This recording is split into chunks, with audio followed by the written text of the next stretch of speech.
राइस्टार एक सुनसान रास्ते से दूसरे गांव के लिए जा रहा था। अचानक से उसके सामने एक ट्रक आ जाती है कि राइस्टार अपनी बाइक दाएं की ओर मुड़ा लेता है। उसकी तेज स्पीड होने की वजह से उसका संतुलन बिगड़ जाता है। वो पेड़ से बचते बचाते वो गलती से एक गांव में घुस जाता है। तभी 7 बज जाते हैं। धीरे धीरे अंधेरा हो रहा था, पर उस गांव में घंटी की आवाज गूंजने लगती है। अलग अलग आवाजें आने लगती हैं। थोड़ी देर में वहां अफरा तफरी मच जाती है। लोग इधर उधर भाग रहे थे। दरअसल लोग अपने अपने घर में जा रहे थे। सभी के हाथ पैर कांप रहे थे। लोगों के चेहरे पर अलग ही चिंता थी। फिर राइस्टार गांव में और घुसता जाता है। राइस्टार कुछ पल के लिए सोच में पड़ गया। सभी लोग कहाँ गए कि सामने से लाल शर्ट पहना हुआ एक आदमी बड़ी तेजी से भागते हुए राइस्टार के पास आता है और हांफते हुए कहता है, अरे भाई, इधर क्या कर रहे हो? 7:30 बजने ही वाले हैं। 5 मिनट रह गए बस। तुम शहर से आए हो लगते हो। चलो चलो मेरे घर में जल्दी, वरना वो आ जाएगी। आओ मेरे पीछे। फिर राइस्टार बिना सवाल जवाब किए उस आदमी के पीछे जाने लगता है। राइस्टार उसके सामने रुककर सवाल पूछता है,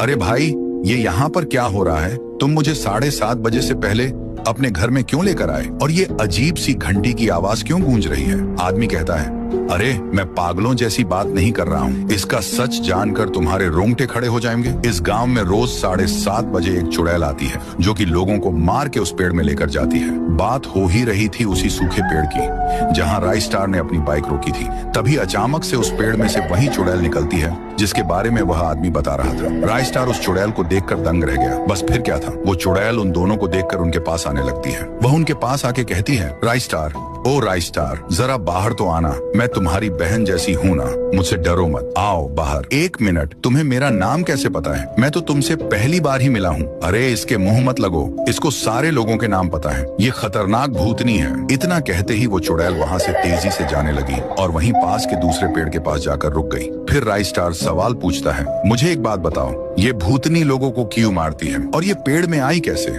इस चुड़ैल में बहुत गुस्सा था। ये कब से होने लगा? फिर आदमी बोलता है, बताना तो नहीं चाहिए, पर तुम अच्छे और नेक इंसान लगते हो करके मैं तुम्हें बता रहा हूँ। ये 10 साल पुरानी कहानी है।